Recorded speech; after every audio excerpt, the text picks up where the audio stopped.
Hey guys, we'll jump into the podcast in just a second. We have a great episode for you, but before we do, I just want to say thank you so much for the ongoing support, direct messages, reviews, 5-star reviews, and just all the feedback we've been getting. We really love you guys. We really appreciate everyone listening to us, whether you book travel with us or not. We just can't thank you enough for checking out our podcast. And if you haven't subscribed yet, we would love for you to subscribe. We truly try to be a vacation for your earbuds in this chaotic 2020 that we're all living in. So I just want to say thank you guys so much. We love you guys. And without further ado, let's jump into the episode. Welcome to the Know Before You Go Travel Show, where we share all the latest travel tips, tricks, and insights to make your next vacation the best one yet. So sit back, relax, grab a cocktail, and enjoy the show with Penyak Travel's George Penyak and our senior travel consultant, Janet Penyak. What is up, everybody? Hey, everyone. Welcome back to another edition of the Know Before You Go Travel Show, and we've got a show for you today. Yes, we do. Just like we do every show. I was going to say, it's the same entrance, just different show. Yeah, but it's early in the morning. It's hump day. It's a Wednesday for us here. Yep, happy hump day. Happy hump day, everybody. We're having a little coffee. We're just kind of getting through the week. Yes. And what's crazy, we need to do a travel news episode soon because the Hurricane Delta hitting Cancun right now. Yes, many prayers going up for them. Hopefully it is not as bad as predicted. I know. It's just this whole year's been crazy, and it's almost like, can it get any crazier? Because now we have a hurricane hitting one of the few places that people can travel to. But I'm confident that, they got ahead of it pretty quickly, it sounds like. And we actually had some clients traveling there. They've been evacuated safely, so far everything's okay. But well, just evacuated from their resort, not from Cancun. Not from Cancun, exactly. So we'll get an update, and then it'll probably be good timing for a news episode coming soon. Oh, yeah. There's also been a lot going on, so. It's been crazy. Yeah. Well, anyways, we got a good show today. We have another special guest on. I'll let Janet introduce her here in a second. But on this episode, we got so much good feedback from our Disney episode we did last week, where we had Ashley on, a special guest who's one of our agents on. We're actually going to do the same thing for Universal. And Universal is actually separate from Disney. And I don't want to steal Janet's thunder too much because I'm definitely not the expert she is. So well, what are we talking about today? Yeah, so we're going to talk about Universal. And yeah, one thing that a lot of people do get confused is they think that Disney and Universal are one and the same, and they're not. And so we have a Universal expert on the line, and her name is Stacey Wild, and she's based out of Tennessee. So Stacey, say hello. Hey, everybody. Hey, thank you for coming on. And Stacey's actually one of our agents as well, and she's been a rock star travel agent for us, handling clients all over the country, but based in Tennessee. And she has a ton of experience, both in Universal and Disney. And she recently went to Universal, so I think it's really good to show the contrast of what it was like to go to Universal pre-COVID and then what it's like to go today. So again, just like Disney, I feel like a lot of families still, if there's still some families out there that don't feel comfortable traveling internationally, Universal and Disney can be a great option. So we figured let's do a great episode on Universal, and who better to have on than Stacey? Yeah, absolutely. So when was your most recent trip, Stacey, and what was that like? I was actually there just about 2 weeks ago. Awesome. Oh, wow. We went over fall break, so it was September, in the third week of September that we went. And that was the sixth time that I have been to Universal in the last year and a half. Wow. Yes.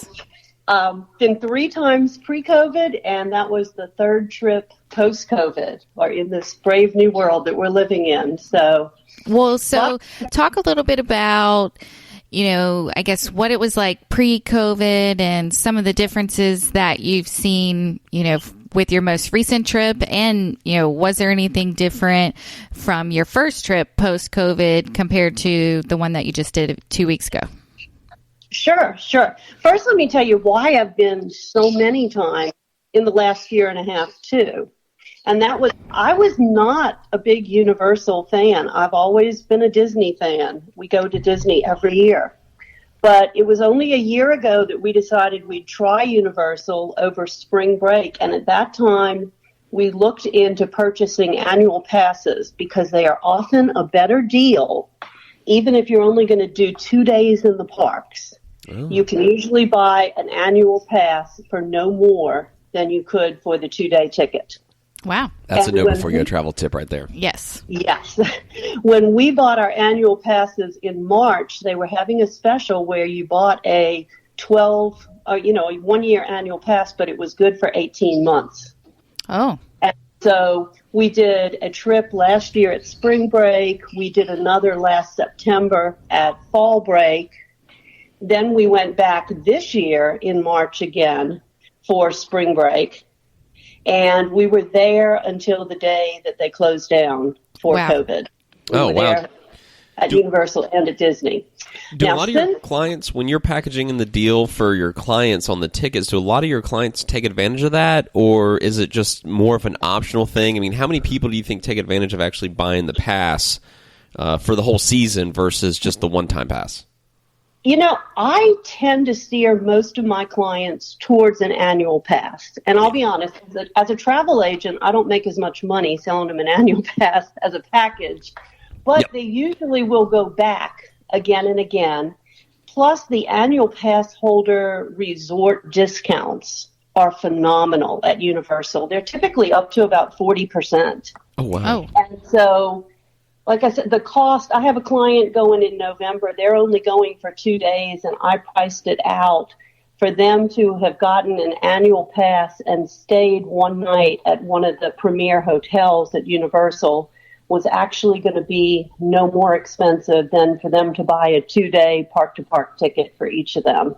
Wow. Oh, wow, that's great. So it really does make a big difference. The annual passes also Universal does a lot of annual pass holder appreciation things, and it really does make it worth it. But very good to know. So I was there in March when they closed down. Then I went back in June when they reopened. They had some pass holder preview days, which was before opening to the general public. And so I was there for those preview days, plus I stayed when they opened to the general public. I went back in July for a quick trip, and then we just went a few weeks ago. Yeah, so what differences did you notice pre-COVID versus post-COVID? Pre-COVID, they had more hotels open. Universal is like Disney. They have not reopened all of their hotels. And I will say that when we go to Universal, we have always stayed on site at one of their hotels. And I highly recommend staying at their premier hotels. Uh-huh. Their premier hotels, the big advantage to staying at them is everybody in your party gets free express passes. Oh, wow. So if you can think of Disney and their fast pass system, think of it on steroids, because an express pass, you don't have to make any reservation ahead of time, so you don't have to pick a time or anything else. Think about if you could just walk up to every ride in the park and walk in your own little fast pass line, and that's what an express pass is. Oh, that's super nice. Yeah, the fast pass system's very popular. That term's very popular. You hear it all the time with booking Disney. What we're curious, because you've been so much pre and post, were there certain safety enhancements that you saw that like really stuck out to you? To obviously you feel comfortable going, but for those that are kind of on the fence about going, are there certain things that stuck out to you like, oh, that's a really good thing they're doing to keep, whether hand sanitizer or lines, or were there certain things that stuck out to you like, oh wow, that's a big difference and a positive change? Definitely. I've said many times I felt safer at Universal than I have anywhere at home in my local area. Oh, wow. What Universal is doing, when you pull up to a resort and you first walk in the lobby, they stop you and they take your temperature. They give you a little wristband that shows you've been temperature checked, so that way the rest of the day you don't have to get your temperature taken again. You can just kind of flash your wristband. That's good. Oh, idea. Wow. They also have 100% mask compliance in the resorts, as well as on all the transportation, in the parks, in the city walk area, everywhere. They require you to wear masks. And I will say most people were fairly compliant with that. Okay. Good. Other things at the resort that I noticed, the luggage carts, if you want, usually, a valet would have come out and help you unload your luggage.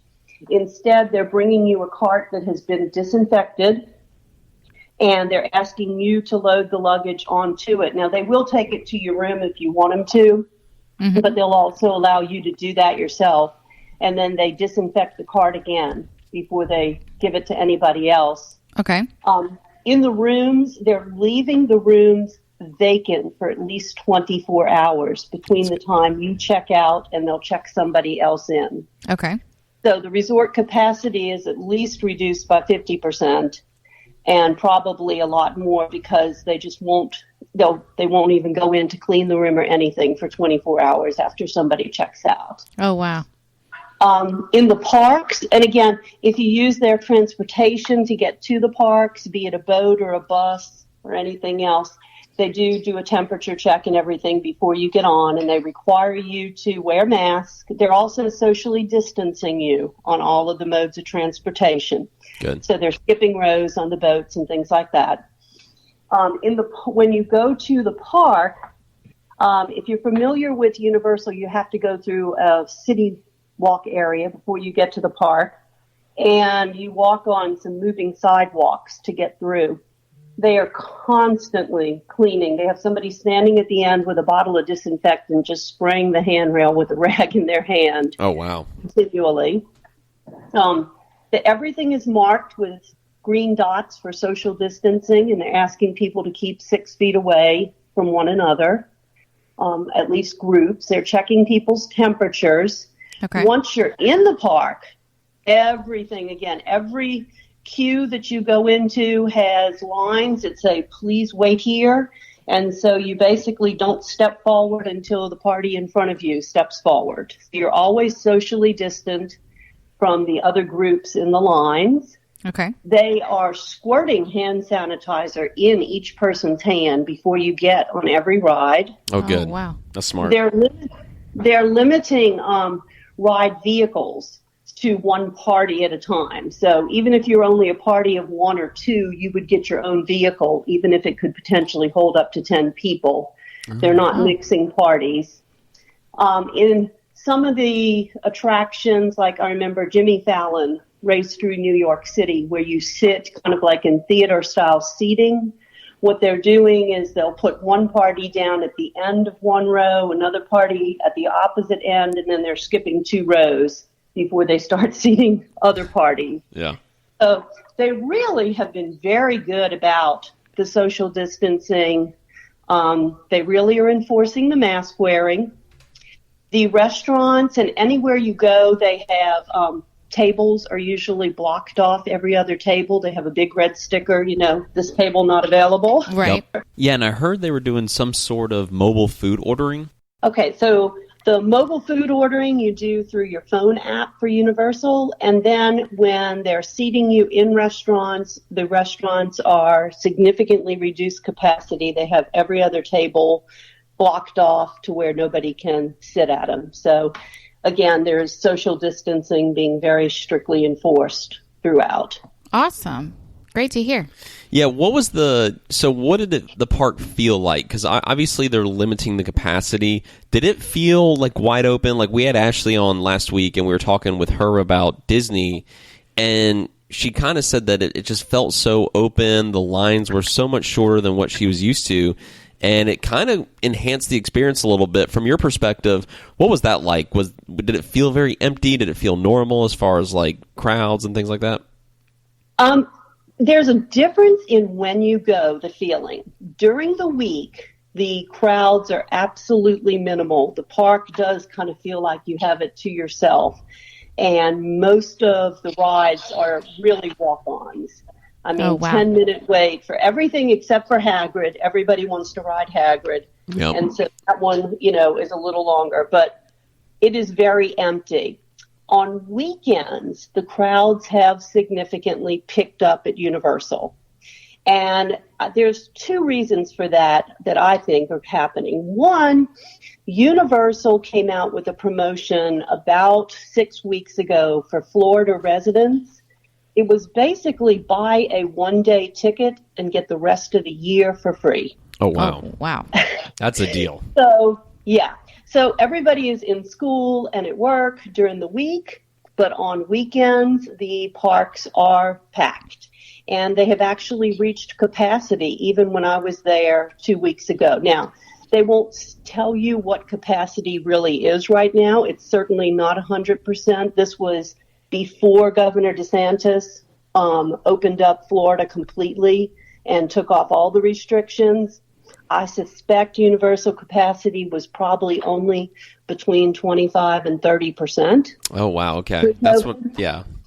But they did reach that capacity while I was there. So that was one factor on the weekend. The other factor that's making them more crowded is Universal has always hosted Halloween Horror Nights. It's an extremely popular event. It was canceled this year because of COVID, but 2 weeks ago they decided to go ahead and open 2 of those haunted houses. Oh, that's on a fun. trial. And it's awesome because it's free.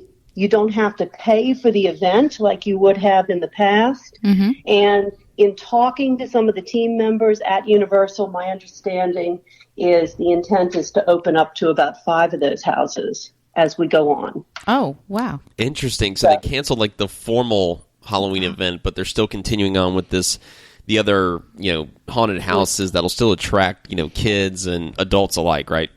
Definitely, because they already had all of those houses built and prepared before they announced the cancellation. And so I think they've just decided to go ahead and open the ones that they can. Very, very good. That is awesome. So, a lot of people, like I mentioned earlier, they don't realize that Disney and Universal are, completely separate. So can you kind of just give us a brief overview of what parks are at Universal and, maybe the best age range for, families when they're trying to decide between the two? Sure. So coming off of your separate from Disney, Universal is inside the Orlando city limits. It is completely separate from Disney. It's about 8 to 10 miles away from Disney. And if you're staying at Disney, it's about a $20 Uber ride. Okay, good to know. Universal. It takes about 20 minutes to drive between the two. Universal, because it's inside the city limits, it doesn't have, the miles and miles of property that Disney does. It kind of feels more like Disneyland if you've been there, okay, where you're just surrounded by the city. They just don't have that much space at Universal. But Universal they have 2 theme parks, and then they actually call their water park a water theme park as well. Uh-huh. So they have Universal Orlando.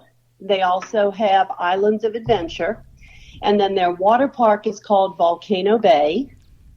And they have a area of shopping, of a lot of restaurants, a lot of entertainment venues, and that is called City Walk. Okay. The nice thing about Universal is because it is so small and compact, if you're staying on Universal property, it's not like Disney where you have to load a bus and, it can take an hour to get from your resort to another resort or to one of the theme parks at Disney. You really have to allow that time. Right. At Disney. At Universal, depending on where you're staying, you can walk out of a park and walk and be back in your hotel in 10 to 15 minutes and rest for a while and then go right back in the park. So it's much more compact. Okay. Which is it's a very nice thing. It does allow for a more relaxing vacation in some way. So when I compare Universal to Disney in terms of who it attracts, I don't think of it so much as an age as I do a mindset. Okay. Okay. Universal definitely attracts thrill seekers. They have absolutely phenomenal roller coasters that, Disney has some, Universal has more. Right.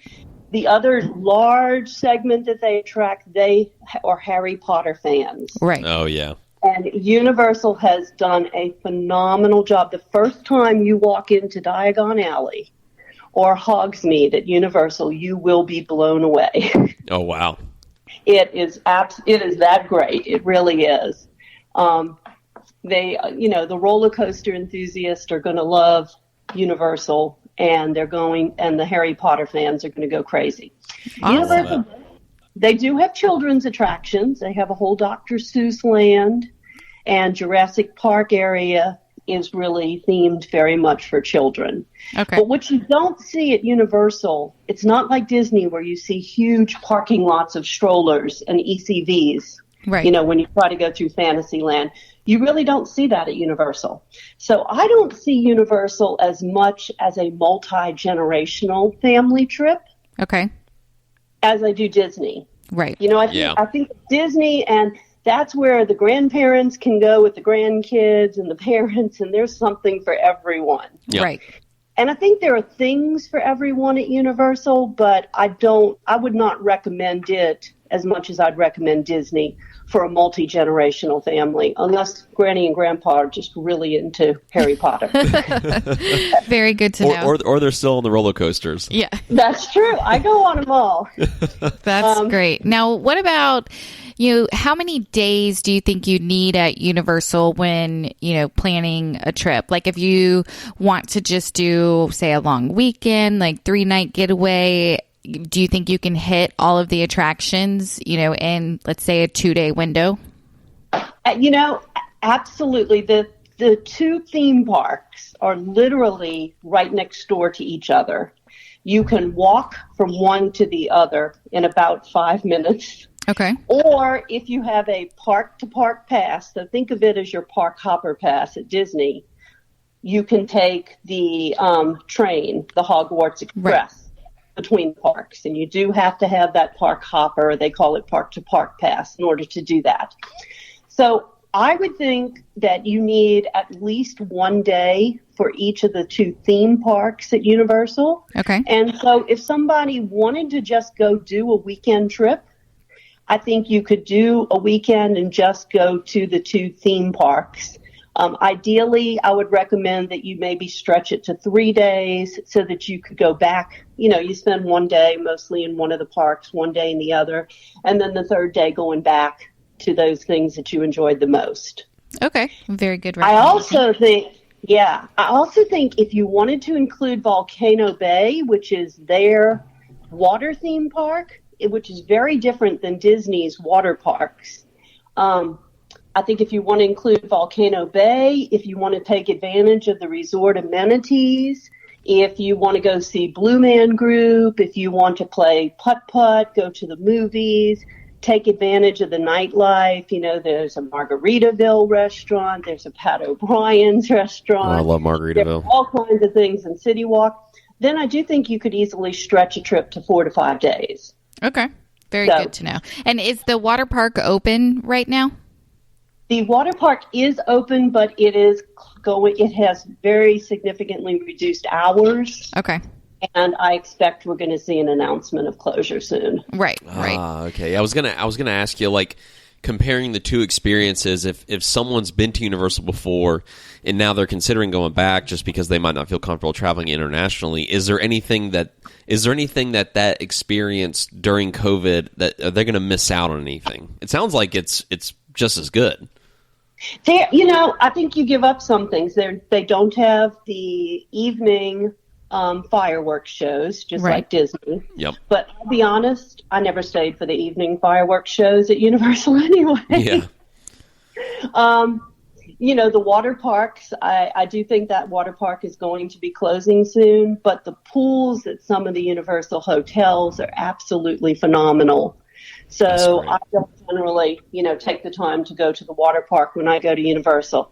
So I do think that most of the things are open and can be enjoyed just as much, and the lower crowds absolutely justify it. Okay. Yeah. Because you really do feel safe. And I feel like, and I've said this before on the other podcast, there's like a plus to having the park being way more wide open and less people there. You know what I mean? Like when we go to Disney, when you and I have been to Disney, we would go, and I mean, I love going, but it's just always crowded. I can't even imagine you're talking 25% capacity. It's like get the whole place to yourself. Oh, and Disney is the same. I will say, this recent trip, we did both Universal and we did Disney. I haven't experienced crowd levels that low at Disney in the last 15 years. Wow. It was fabulous. And normally what I would tell you about a Universal, vacation compared to Disney, and again, I tend to stay at the premier hotels so that we can get the express passes for everybody. And here's a little secret about those too. If you stay one night at one of the premier hotels, you get express passes for 2 days. Oh, no, before you go travel to. If you want to go to Universal just for a weekend, you can arrive Saturday morning. We did this on our recent trip because we drove, and we did a nighttime drive since we had 3 drivers in the car. We got to Universal at 7 a.m., went to the hotel. We were shocked we were able to check in, but they give you the express pass when you check in. You can go to the park. You use it all day. We checked out the next morning, but your express pass is good until midnight the night you check out. Oh, wow. So we had 2 days of express passes for a one-night stay. That is so nice. Yeah, that's a very good tip. That really justifies it, because if you look at the cost of the express passes, an express pass for one park for 1 day costs $75, and that lets you walk onto each ride once in that park without waiting in line. Right. An unlimited express pass, which lets you go on each ride as many times as you want, is $106 a day. And that's a deal. A park-to-park unlimited express pass is $117. Okay. So using my annual pass holder discount, I believe I paid about $250 a night at the Premier Hotel. We were a party of 4, and we all got 2 park unlimited express passes. Oh, yeah. So that's a deal. You do the math. Yeah. I mean, we couldn't have bought 2 of the passes for what we paid for the hotel. It's a no-brainer. Yes. We were at the top level hotel. So it really does make a difference. Okay. See, before you go travel tip, this is why we have the best experts at Paniac Travel. By the way, I'm going to put your contact information, Stacey, in the show notes. So if there's anyone thinking of booking Universal, you are the absolute Universal queen at our company, and we want to make sure that we include your contact information. But do you want to go ahead and share your email address, how people can reach you? Yeah, I'm Stacey, and it's an STACEY at PaniacTravel.com. Perfect. Beautiful. And I have one more question for you. So what was it like getting food inside of the parks? Was everything open, or, was it a limited selection available? No. In the parks, I would say probably about 75% of the restaurants were open. Okay. So there were some of the smaller, food stands and things like that were not open. And the menus did have limited availability. So it was very similar to my experience at Disney. Okay. The menu that may have, let's just, for simplicity's sake, say pre-COVID had 10 items on it. Now it may only have 5 to 6 items on it. Okay. Yeah.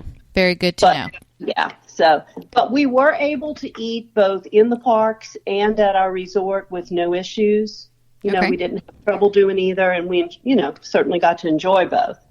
But I was gonna say, I think it says a lot that you've been so many times, and now like everyone's we're all accustomed to this pandemic world right now, and I think it says a lot that you feel safer there at the resort with all the precautions they're taken than you do at some places locally in your hometown. And I feel the same way. Janet and I feel the same way when we travel.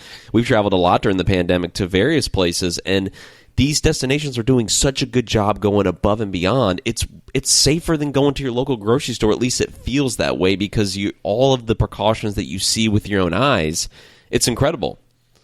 Absolutely. And it's because people are making a choice to go to these destinations. Yeah. And when they make that choice, they have to agree to abide by the rules in place. Right. Absolutely. Where locally, we don't have as much of the adherence to the rules. Right. Well, any, other tips or things that you wish you knew, before you went, considering, traveling during the pandemic? Definitely. One, make sure that if you go to Universal, you download that Universal app on your phone ahead of time. Much like Disney, Universal has its own app. If you're not using Express Passes, and the only ride in the parks that the Express Pass was not valid on was Hagrid, which is the most popular ride. They have virtual queues for all the rides, which again, if you have Express Passes, you don't need except for Hagrid, but you go online onto that app, and that's how you get a virtual queue. And it gives you a return time, so it's kind of like the Disney Fast Pass. Okay. Where it gives you a time that you can come. And we had no problem getting, a virtual queue to ride Hagrid several times. Okay. But you do need the app in order to do that. You also use the app to place your mobile orders and things like that. Okay. I would definitely, because it is much shorter travel times to the theme parks than at Disney, I got to enjoy the resort amenities a lot more at Universal. I always feel like at Disney, I have this wonderful hotel, but I hardly use half of it because I'm at the parks all day. Yeah. Right. At Universal, we really did. We would get up, we would go to the park in the morning, although we didn't rush to get there at opening like we would have done at Disney because we had those express passes. So it was a very relaxed vacation when you have that express pass. You don't have to plan anything. Nice. We would sleep a little later. We would be at the park. We would go there, stay till lunchtime, and then we came back to the hotel. We stayed at the Royal Pacific this time, which is probably the least expensive of the 3 premier hotels that Universal has. Universal only has 2 of them open right now, the Hard Rock Hotel and the Royal Pacific. The Royal Pacific, many people that are Disney aficionados call it the Poly Light. It's kind of themed like Disney's Polynesian. Oh, right. Okay, yeah. It has a pool to die for. It is a, walk-in pool that has a huge sand beach surrounding it and a sand bottom on the pool. And very nice. Heck yeah. We spend probably 3 or 4 hours at the pool each day. Okay. And so that was really nice. I'm ready to get my Speedo on and jump in. Oh, my God. Oh, yeah. Depending on if you have annual passes to Universal, there's discounts on all of the merchandise and all of your food that you buy. It includes alcoholic beverages, too. All right. I like that. Yeah, Universal has many different levels of annual passes, and depending on which one you get, the discounts will vary. Okay. You have free parking with your annual pass, and if you have the highest level annual pass, you get free valet parking. Okay. Depending on how much money you want to save, and we've done this on a trip before where parking at the hotels, you do have to pay for parking at the hotels like Disney. Mm-hmm. The valet parking is only good at the theme parks with your annual pass. But parking at the hotels is about $20-25 a day. When we did a multi-day stay in the past, we went and parked our car down at City Walk, which is the garage you would use to go to the theme parks, because that was free. Okay. And then we just used the transportation to get to and from the hotel. Oh, very so nice. That saved us about $150 on that trip. Okay. That we were able to spend at some of the restaurants. Right. Very good to know. Lots of cool things you can do at Universal. Well, absolutely. Well, again, if you want any more information, please reach out to Stacey. She is a Universal expert as well as Disney expert.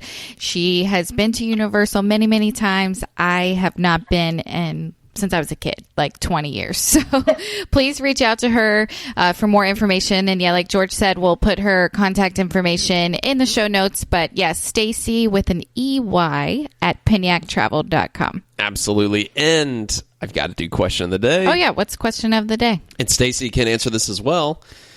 I like this one. All right, so it's a little similar to what we've asked in the past, but I think it's definitely different. What are your favorite addictions? Favorite addictions? This could be like Netflix or working out or... I would say pizza, tacos. I think tacos for you for sure. Yeah, maybe that's what we'll say for me. What about for you, Stacey? What do you mean by additions? No, addictions. Addiction. Oh, addictions. I thought sorry. Oh, for me, my favorite addiction, college football. I there love you it. go. I guess you're a Tennessee fan? I am not a Tennessee fan, although I do have a Tennessee daughter in the household. But Okay. George and I just won't go there because. I know who. Yeah, no, never mind. I know. It's the other orange. Yeah, Oh man. Okay. The Yeah. bad orange. We'll take this offline. I'm just kidding. I'm very amicable with all Clemson fans. It's all good. Yes, it's okay. And I've got no leg to stand on. We've been getting killed lately. Yeah. But all orange right now haven't been treating the Gamecock fans really well. We just it was a close game against Tennessee though. It was close. Yeah. Oh yeah.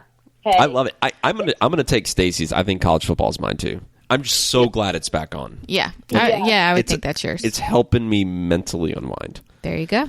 I love it. Yes. All right, perfect. Well, I think that's a show. Yeah, Stacey, thank you so much for joining us. That was a great episode. We're so glad we're able to get you on, and that's a show, guys. And if you want any more information, you know where to find Stacey. Again, Stacey at PennyacTravel.com, or just go to PennyacTravel.com. We'll get you over to Stacey, and we will see you guys next time. See you next time.